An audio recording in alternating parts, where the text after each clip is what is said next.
Chief executive officer का appointment BJP की सरकार कर रही थी, तो वो सीओ साहब क्या कर रहे थे? मक्खी मार रहे थे, मच्छर मार रहे थे। उनका काम था सेक्शन 25 में सरकार को लिख कर देते कि नया बिल रोकेगा ना उनको मक्खी मच्छर मारने से। ये मक्खी मच्छर मारने से नया बिल रोकेगा ना। सीओ तो आप नहीं देख, बीजेपी ये झूठ फैला रही है कि कोई जाकर खड़े होकर अल्लाह अकबर नमाज पढ़ लिया वक्त हो जाती, नहीं होती है वो। उसका एक प्रोसीजर है, उसका एक प्रोसेस है। कैसा ऐसा हो जाएगी बताइए? मैं पार्लियामेंट में कई मर्तबा नमाज पढ़ता हूं, तो क्या वो मेरी प्रॉपर्टी हो जाएगी? पार्लियामेंट की प्रॉपर्टी मेरी हो जाएगी? अजमल साहब ने वही तो नहीं देख लिया। अजमल साहब ने वही तो नहीं देख लिया।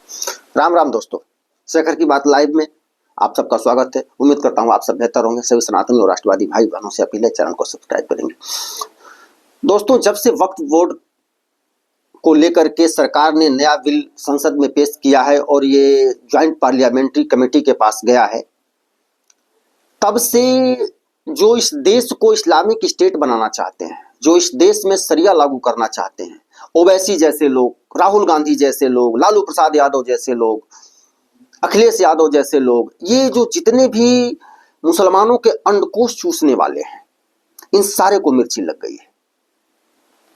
ये तरह तरह के तर्क दे रहे हैं। अगर नरेंद्र मोदी यह बिल लाते कि वक्फ बोर्ड बहुत बढ़िया है, जिसकी जमीन मन करे उसका वो ले ले, चाहे संसद भवन ले ले, चाहे सुप्रीम कोर्ट ले ले, चाहे जो भी ले ले, राम मंदिर ले ले, कृष्ण मंदिर ले ले, आपके गांव का, आपके घर का सब कुछ ले ले, तब तो बहुत वाह, मोदी जी ने तो क्या भाई कमाल का बिल लाया है, ये कहते। लेकिन अगर किसी को लूट से रोकने के लिए मोदी बिल लाने का प्रयास कर रहे हैं, सुधार का प्रयास कर रहे हैं, तो मिर्ची लग रही है।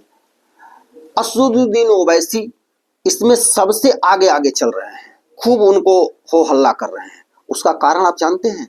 उसका कारण यह है कि हैदराबाद में अरबों अरब की वक्फ संपत्ति को असदुद्दीन ओवैसी अपने कब्जे में रखे हुए हैं।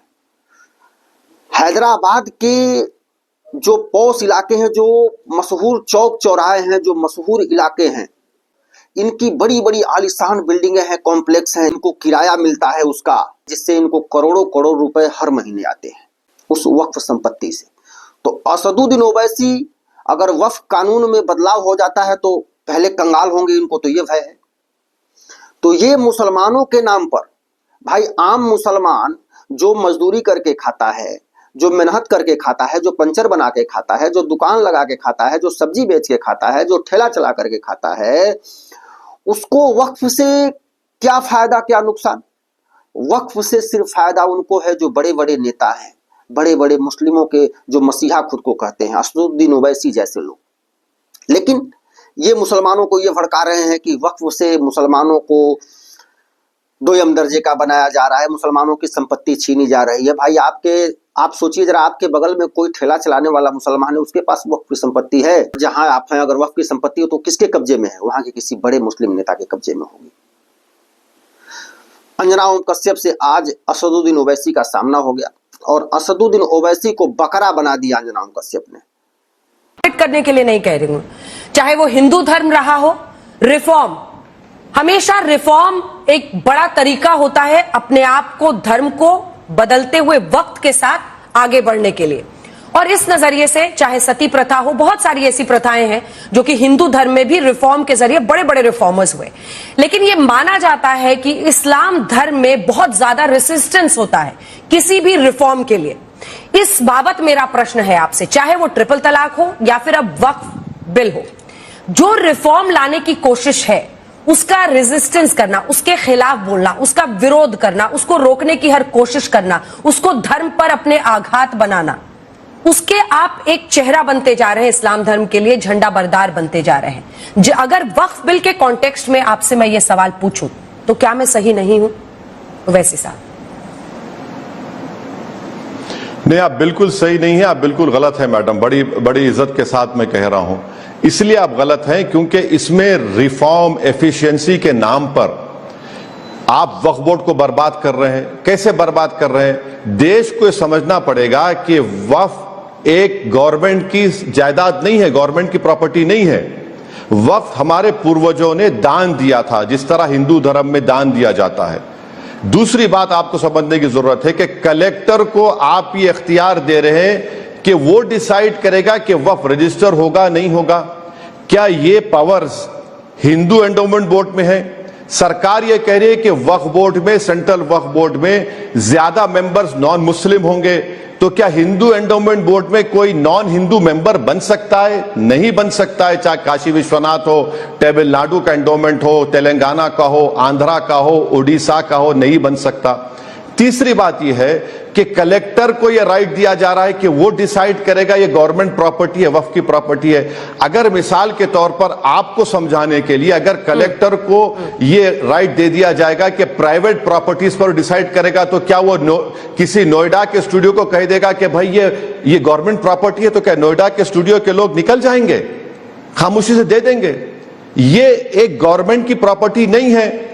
जो 400 साल से मस्जिद है, आप कह रहे हैं कि नहीं नहीं वो तुम्हारी मस्जिद नहीं होगी। जो प्राचीन मंदिर होगी वो मंदिर प्राचीन मंदिर रहेगी। ये डिफरेंस है यहां पर। अगर आप इसको समझिए इस बात को, कल जाकर आप कहेंगे कि भाई दिल्ली की जामा मस्जिद का रजिस्टर्ड डीड लेकर आओ, टीले वाली मस्जिद का रजिस्टर्ड डीड लेकर आओ, मक्का मस्जिद जो हैदराबाद में 400 साल की रजिस्टर्ड डीड लेकर आओ।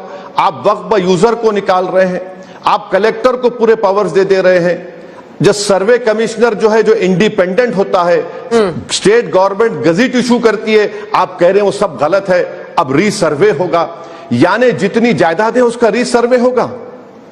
क्या करने जा रहे हैं सरकार से? आखिरी बार समझिए मैडम, अगर कोई वक्फ की प्रॉपर्टी को चोरी करता है, बेचता है, अभी 95 एक्ट में 2 साल के रिग्रेस इम्प्रिजनमेंट। मोदी जी कह रहे हैं कि प्यारे फिक्र मत करो, मोदी है तो मुमकिन है, तुमको सिर्फ 6 महीने। अभी नॉन बेलेबल है तो मोदी जी, हम मालूम है तेरे बाप को मत सिखा, चल। जी कह रहे हैं मोदी है तो मुमकिन है, तुमको बेलेबल कर देते हैं। ट्राइब्यूनल 3 लोगों का होता है, आप कह रहे हैं कि कोई रिटायर्ड आदमी होगा, अगर नहीं होगा तो किसी और का ट्राइब्यूनल पर चले जाओ, अगर वो भी नहीं होगा तो हाईकोर्ट के पास चले जाओ। वक्फ को बचाने के लिए बिल नहीं लाए मोदी जी, वक्फ को बर्बाद करने के लिए लाए हैं, ताकि मुसलमानों की मस्जिदों को, खबरस्तानों को, दरगाहों को, यतीम खानों को छीन लिया जाए। आप पूरा एक्ट पढ़िए, हमको बताइए कि कौन सा ऐसा सेक्शन जो 44 अमेंडमेंट्स कर रहे हैं उससे वक्फ को फायदा होगा। ठीक है, अब एक एक करके मैं छोटे छोटे प्रश्न पूछ रही हूँ क्योंकि बर्बाद करने के लिए लाया जा रहा है। ठीक है, वक्फ में अगर कुछ गलतियां हैं उसको सुधारने में क्या दिक्कत है? मैं चूंकि रिफॉर्म की बात कर रही थी, छोटे छोटे प्रश्न करूंगी, उसका छोटा छोटा जवाब दीजिएगा। बहुत सारे प्रश्न हैं, नहीं तो इंटरव्यू में रह जाएंगे। मौजूदा वक्फ में कानून के सेक्शन 40 की अक्सर चर्चा होती है, आरोप लगता है कि इसकी वजह से बहुत ज्यादा अधिकार दे दिए गए हैं। वक्फ बोर्ड किसी भी संपत्ति पर दावा कर सकता है। तमिलनाडु के तिरुचिरापल्ली के गांव सूरत नगर निगम की बिल्डिंग, तमिलनाडु का 1500 साल पुराना मंदिर इसके उदाहरण है। अब अजमल साहब पर आप क्या कहेंगे? मुझे बदरुद्दीन अजमल पर आज असदुद्दीन ओवैसी से एक जवाब चाहिए। वो कह रहे हैं संसद और दिल्ली एयरपोर्ट वक्फ की जमीन है। आप समझिए इसका क्या मतलब है? मैं आता हूं मैं बोलना चाहूंगा ना, मुझे बोलने दीजिए ना, मुझे आप बोलने दीजिए। बोलिए। तमिलनाडु का था, वो एक टेक्निकल प्रॉब्लम था, वो प्रॉब्लम सॉल्व हो चुका है। आप मेरा प्रोग्राम खत्म होने के बाद किसी बीजेपी के प्रवक्ता को बुलाकर पूछ लीजिए, वो प्रॉब्लम सॉल्व हो चुका है। वो तो रेवेन्यू साइड में गलती थी। जहां तक सूरत की बात है मैडम, तो देखिए गुजरात में 95 के एक्ट के बाद वक्फ बोर्ड बना ही नहीं, 2024 में बना, 30 साल के बाद। और सीईओ को अपॉइंट कौन करता है? State government. सरकार किसकी है? बीजेपी की है। तो 95 के एक्ट में सेक्शन 25 है जो सीईओ को पावर्स है, अगर कोई गलत काम कर रहा है तो लेटर लिख कर दे सरकार को। जब सूरत म्युनिसिपल कॉर्पोरेशन को वक्फ घोषित किया जा रहा था, तो जो सीईओ बीजेपी ने अपॉइंट किया था उसने कौन सी रिपोर्ट दी? वो रिपोर्ट बता दे हमको। अच्छा, वक्फ ट्राइब्यूनल को आपने कमजोर कर दिया। उसी वक्त ट्राइब्यूनल ने कह दिया कि सूरत की प्रॉपर्टी वक्फ की प्रॉपर्टी नहीं है। अब जहां तक सवाल सेक्शन 40 का है, सुप्रीम कोर्ट का जजमेंट, लेटेस्ट जजमेंट है, जिसमें एक बहुत बड़े दौलतमंद आदमी की प्रॉपर्टी भी शामिल है। उसमें सुप्रीम कोर्ट का जजमेंट है सेक्शन 40 के बारे में। तो और ये कहना कि नहीं किसी को भी घोषित कर, नहीं होता ऐसा। स्टेट सरकार के पास कोई जाता है, वो सर्वे करवाती है सर्वे कमिश्नर से। सर्वे कमिश्नर वक्फ बोर्ड का नहीं होता। अब अजमल वो सर्वे करके रिपोर्ट जाती है चीफ सेक्रेटरी के पास। सुनिए इंपॉर्टेंट पॉइंट है, चीफ सेक्रेटरी गजट को इशू करते हैं। जी मैडम, ये बदरुद्दीन अजमल साहब को आप बुलाकर बिठा लीजिए, मैं उनका स्पोक्स पर्सन नहीं हूं, मगर हमारे पार्लियामेंट के सामने जो मस्जिद है जिसमें एक्स प्रेसिडेंट फखरुद्दीन अली अहमद साहब की खबर है, वहां का इमाम हाउसिंग बोर्ड ये कहता है, मिनिस्ट्री ऑफ हाउसिंग कहती है कि हमारी प्रॉपर्टी है। भाई तुम्हारा पोजेशन नहीं है, क्यों नहीं है? क्योंकि वहां के इमाम को जो अपॉइंट किया दिल्ली वक्फ बोर्ड में, और वो इमाम आज रामपुर के एमपी हैं। आप बताइए वक्फ को बचाने के लिए, अच्छा वक्फ बोर्ड को देखिए मैडम, मुतवल्ली को 7% देना पड़ता था, उसको मोदी जी ने कम कर दिया 5%।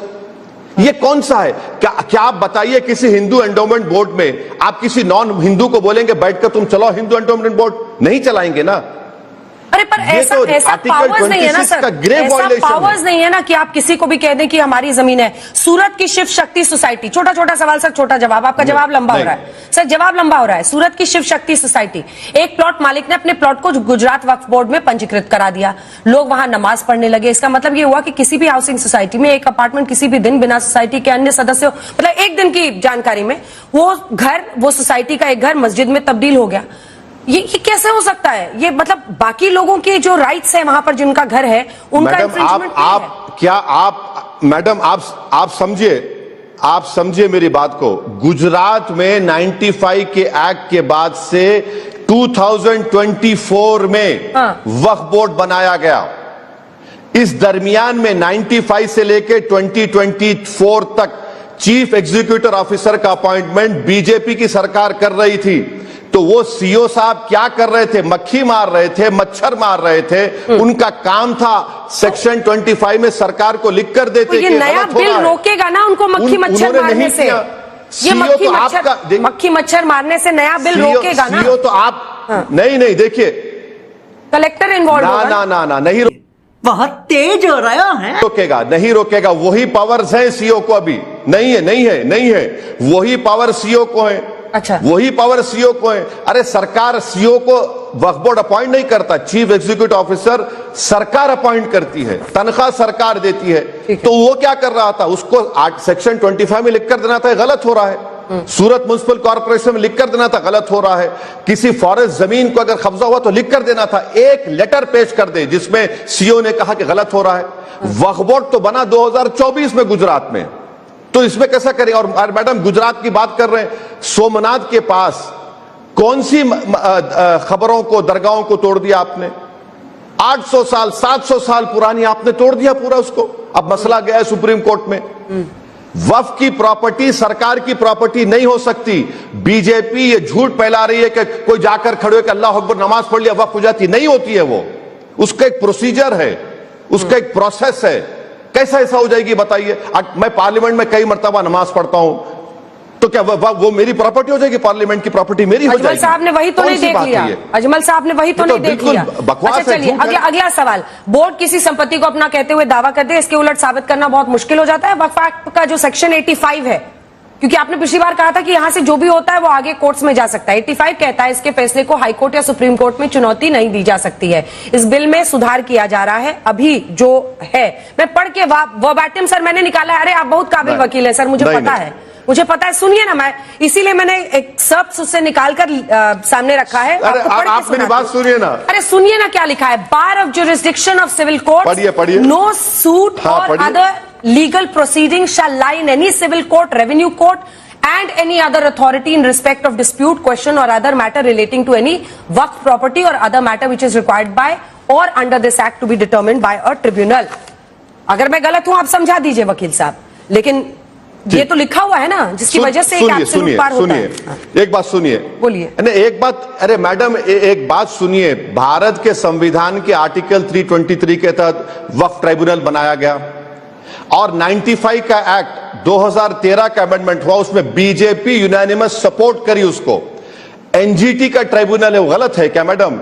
इनकम टैक्स का ट्राइब्यूनल वो गलत है क्या? रेलवे क्लेम्स का ट्राइब्यूनल गलत है क्या? ट्राइब्यूनल के फैसले के खिलाफ आप हाई कोर्ट में रिव्यू डाल सकते हैं, यह प्रोसेस है। ट्राइब्यूनल को तो भारत के संविधान के आर्टिकल 323 के तहत बनाया गया है, इसमें गलती कौन सी हो रही है? ये बोलना कि आप नहीं जा सकते हाई कोर्ट को, झूठ बोल रहे हैं। आप ट्राइब्यूनल को जाइए, ट्राइब्यूनल में जो हारेगा वो रिव्यू पिटीशन डालेगा हाई कोर्ट में। अब जो हाई कोर्ट वैसी में साहब नहीं मैं होगा, बोलने जा रही सुप्रीम हूँ कोर्ट ना, जाएगा। सुनिए ना, ये कौन अब जो ये मैं कौन बोल रही हूँ ना, झूठ फैला रहा है? उसको सुनकर आप भी हैरान रह जाएंगे। वक्फ ट्रिब्यूनल में 40,951 मामले नहीं लंबित नहीं, मैं हैं। कोई हैरान नहीं होता हूं, मुझे उंगलियों पर याद है। बोलिए आप, बोलिए। 40,951 मामले लंबित हैं वक्फ ट्राइब्यूनल में। इनमें से 9,942 रफली 25% मामले मुस्लिम समुदाय द्वारा ही वक्फ के प्रबंधन करने वाली संस्थाओं के खिलाफ दायर किए गए। इसके अलावा मामलों के निपटारे में जो अत्यधिक देरी होती है, वो no provision for judicial oversight provided on tribunal decisions पर है। Bye bye, tata, good bye, गया।